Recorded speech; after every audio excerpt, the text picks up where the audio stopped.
Explain myself. Louisiana shit. Murder on the beat. Something gotta cut up to, you know? Yeah. Well, it is February in the wall garden, and that means we're doing a lot of winter jobs at the moment. I've been doing quite a lot of stuff in the garden, just trying to get it ready, and I took this week off my UK for Nature job. Hello, my darling. Is that a stick you found? Oh my goodness, you better get it then. This is Annie, if you haven't already met, you probably have. And back there is Sasha, who I think has hurt his foot, but I can't work out what he's done. Hello, my darling. They're both very tired because they've been charging around. They've been chasing some rabbits, which is great. The bad thing is we've got rabbits, but that's part of like living in the countryside, well, working in the countryside, that's fine. But one of the big things I've been tackling over the last week or so is the glass house. So let me turn you around and show you what we've got going on. So this is the glass house. It's a fairly big beast, and it's, let me just give you some full, there you go. Fairly big beast, but it's also broken in many places. So you can see like here and over there are some gaps. They're actually now full with perspex, which is great, and it's been a task that I've been wanting to do for quite a while. The issue with having a glass house that is broken is that all the functions of a glass house that you might want, so heat, you know, light, and ability to grow seeds earlier in the season, no longer work, which is obviously not ideal. So what I've been doing, so I saved up some of my cash from last year, and I spent about 300 quid on perspex, and so I've filled those gaps. I haven't properly sealed them in yet because my sealant won't work, but I will work that out. I've also just finished cleaning these, so I did a big clean job today, which I'm like really glad that I've done, because one of the things that affects your seedlings is light. Light's obviously really, really important. So now it's noticeably warmer in there. It's not quite as damp in there, and I've also cleaned everything, so it's a lot more light in there, which is super exciting. Sasha, darling, you have hurt your foot, haven't you? Yeah, he has. So anyway, that's really exciting to me, and I am like very glad. It's taken me probably about 2 days work all in all, but it is just looking a lot brighter. The way I can tell it's looking brighter is because of the actual quality of the light. So let me take you into the glass house. Look at this door. This door needs a lot of work. There's a lot of work. We're restoring a walled garden. We can't expect it to happen overnight. So let me pop you down and let me explain what the crack is. So, welcome to the glass house. As I say, rumbly tumbly, rambly shambly, and that's absolutely okay. At the moment, the kind of way things are, so it is so much warmer in here already, which is excellent news. There's a lot of stuff happening in this bed, so I've got some narcissi. You might be able to see them down here next to the rotavator, but there are narcissi in there, and they're already coming up, and then I've got a sort of whole feast, hopefully. There's also some narcissi outside, which is really exciting. So they'll be coming up for my like April, hopefully late March, but early April kind of wholesale work. So that's really exciting. Behind you and sat over here in crates are loads of tulips. So I've done tulips in crates this year, but basically it's a crate. It's got like maybe 60 to 70 tulips per crate. And I've got 1, 2, 3, 4, 5, 6, 7 crates, plus a load of big like potato box kind of type things as well. So that's exciting. I need a lot more seed storage, obviously. I've got the pallets here, and they're all covered in chicken wire because I've definitely got birds and pheasants and mice and foals. I've got the full pest gamut right now, and I'm being, you know, diplomatic about it. I've also got got snapdragons already going. We've got some Orlea, and then we've got some Nigella, and then I've got some more stuff to prick out as well that's my autumn sown stuff. I actually said on TikTok that I was sowing a load of bits the other day, but then the weather has just not been fantastic, so I've held off. I'm probably going to hold off maybe until next week to start sowing. So I'm just trying to really work on the like logistics of the place and what it looks like and what it feels like. And there's just a lot of stuff that has been on my list, and the glass house has really been the thing that has been most on my list to tackle. Let me pop you up there. You're sat on some new shelving too. I spent like, I don't know, 80 quid on some shelves from B&Q the other day, so I've put one of them together. I've got another one to put up. I just think I'm going to need so much more shelving, and I think it's going to be a Facebook marketplace like, hey, I need some tables, give me some tables. So I think that's what's going to happen. Yeah, I'm really just I'm super happy with the light quality. I know it just sounds really stupid, but the light makes a big difference to the seeds as well as my mental space. So that's fantastic. What else do I have going on at the moment that I'm working on? The next kind of big thing is I've got to get a tree man in. So a guy called James is going to come and he's going to sort out the dogwood. So let me show you the dogwood situation. Oh, before I go, sorry, this is chaos as usual. So where all my seeds are here, I'd like to build another bed all the way back there. So we've got the bed on the left. It's fine. It's like super dry and I had to like bulk it up with a load of compost, but it's doing what I need it to do. But I'd really like to whack in a load of sweet peas. So I've got sweet peas going at home, and I need to pot those up, and then they're going to go in here once the narcissi are all sorted. But I'd love another bed that runs the length of this, which is why I'm really trying to get the light and everything like sorted in here, because I'd like to put my Ami, probably some larkspur in here. I did an early sowing of larkspur, didn't get very far with that. That's okay. These things happen. So yeah, that's the kind of plan for in here, but I am slowly ticking away. Before I show you the dogwood, let me show you the thing I'm most excited about, which happened today, which is I got my trangie sorted. So this bad boy was like 80 quid from Argos, and I got it 4 years ago when we were at the old walled garden. It's the camping chef, the folding camping chef, and it's been in my garage basically since we left the old walled garden. And I think it was partly just it was very sad because obviously, you know, we were turfed out of our last land, and it was just really, lots of grief memories attached to it. But yeah, I dragged it back out again so that I can have a hot drink, which I'm really excited about. So I went to get some butane. I really love the community in Bellingham, which is where I'm up in this place called Hesleyside Hall. There's a walled garden there, and that's where I am. And it's in the middle of Northumberland, and there's this amazing like country store that does, you know, all the things you'd need, all the trappings you'd need for gardening. So I know that I can pop in. I don't have to go to B&Q, for example. And then today I went into there and they don't sell gas. So she was like, oh, there's a great little mechanic down the road. I was like, oh, amazing. She was like, go there, they sell colour. So I managed to get myself some butane. So it's all coming together, guys. Anyway, okay, let me show you the wood, because the wood is the next thing that we're tackling. I hope this is of some interest. I'm just trying to keep this low effort for me, because everything is very high effort for me at the moment. Oh, let me just tell you this. The barn owl lives in this hole, and I think this hole is definitely becoming worse. This is an 18-foot wall, which is kind of crazy. In fact, quickly, let me show you. Behind this secret door. Have you taken your collar off? Anatoly Taylor. This is the Apple store. It's currently, beep, beep, hang on, go down. There we go. It's currently incredibly dark during the days, and it's got some irrigation stuff in here. Here's a little Anatoly. Hello? Sir, how have you got, in fact, let's just take your harness off. Okay, be free. Not in here, you're not being free in here. Out. Come on, beep, reverse. Oh, he's such an absolute idiot. Anyway, that's the Apple store. It's crumbling like much of the walls of this garden, but that's okay. These things, they take time. Okay, so back to the things that need to change. So, as I said, the glass house is pretty much where I want it to be, apart from building that middle bed and getting the seed shelving. If anyone is in Northumberland and you have some old tables, or particularly folding tables, and you are like, I don't want these, I'll come and pick them up off your hands. I'm desperate for seed shelving. Anyway, really happy with that. Now, I've pulled back all of the brambles. I've cut all the way back here. I'll insert some clips of like how bad the brambles were.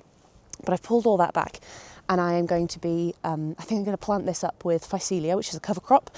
It's a beautiful lilac purple, and the lilac purple like crawls into it, it sort of curls into one another, and it looks like an ammonite, like a fossilised ammonite, but in lilac purple. It's really beautiful, and the bees love it. So that's something we're going to be doing next. I promise you I'll take you to the wood in a minute. My brain's just, this is how my brain works. Now, here, this is right in front of the glass house. This is the main productive area, and we have 4 beds here. and I only did 4 beds last year. They were filled with, so in here at the moment, not that you can tell, but right now there is some like honeywort. There was some scabious last year, which I doubt we'll get back, but anyway, we'll see. I had some like gaura, which is definitely coming back. This bed right here, the one that's like mostly exposed, is full of alliums as well as narcissi, and the narcissi are finally coming up, which is exciting. And there's a few other perennials, but mostly this was just my test bed. And what I wanted to do with that was learn what grows well and what grows well where. Look at this rat. Sir. Anyway, so that's what's happening over there. There were 4 test beds, and now there's going to be loads and loads of beds. In order to have beds, I need wood, which takes me to the woodman.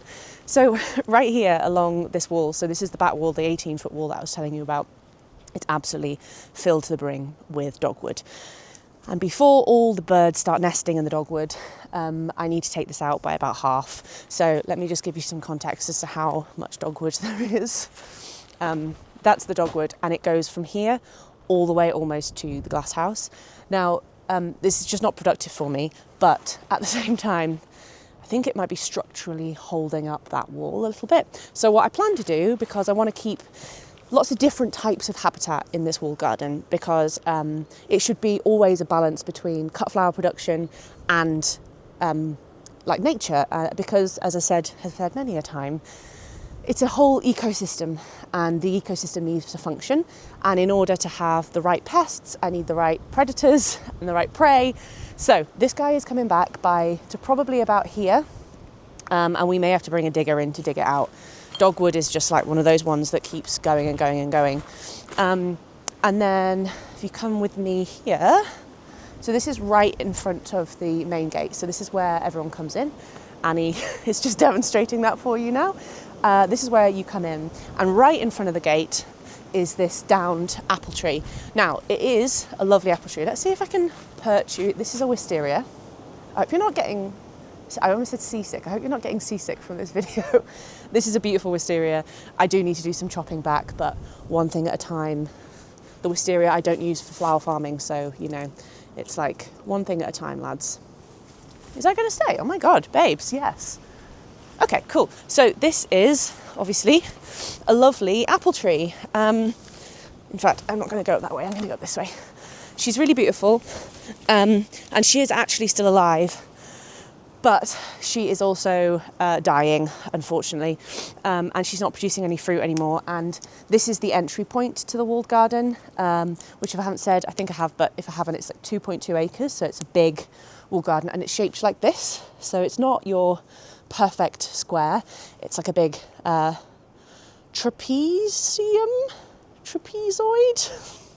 I don't know what they're called. Don't at me about shapes. I do flowers. Anyway, it's got a load of really beautiful bright yellow perennial Lysimachia here. That's what all this is. And yes, the garden's looking messy at the moment. It's because I leave everything until the last possible moment, basically, to cut the perennials back, because it's a really good insect habitat. So this guy's going to come out, and that will open up, bam, the entirety of the walled garden, which is super cool. Hello, I'm back.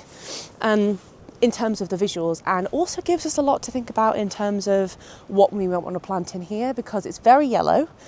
The kind of, I think the planting historically, when I've gone back through photos that have been available, and there's very few of them, it is quite a primary colour palette, that kind of quite 90s style, red, yellow, blue, and we want to inject something slightly different into that. So a few pinks, maybe some interesting greens, that kind of thing.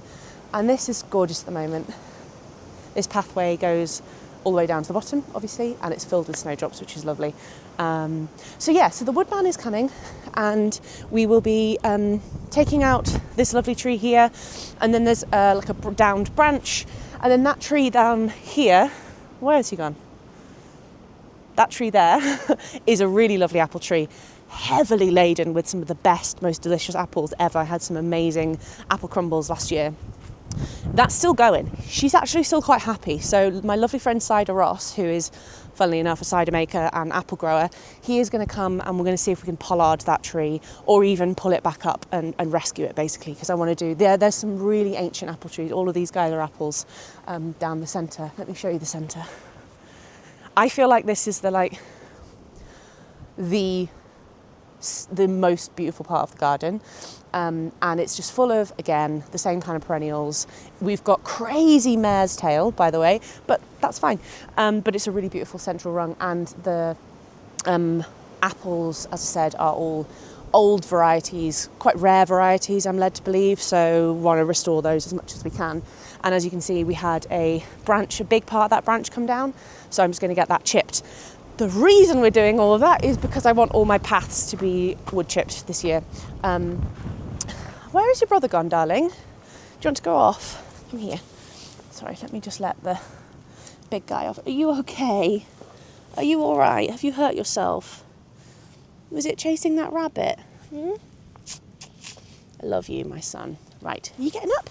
Yeah, come on then. So, one of my big lessons from last year, and I have to finish this video soon because I'm becoming so cold, is that I never want to strim anything ever again, okay? It's not too much of an ask. And, well, I say I don't want to strim. I made my dad and Joss, my partner, do a lot of it.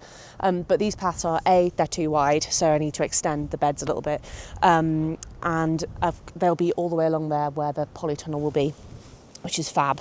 And all of those will be covered in wood chip. So there's a few kind of outlays there.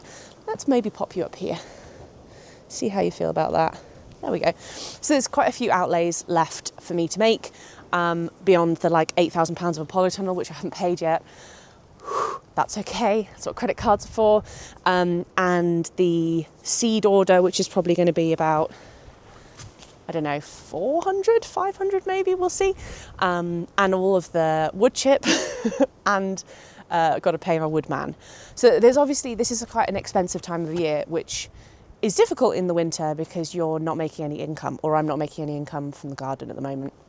So it's just lots to think about and lots to balance. That's the reality of flower farming.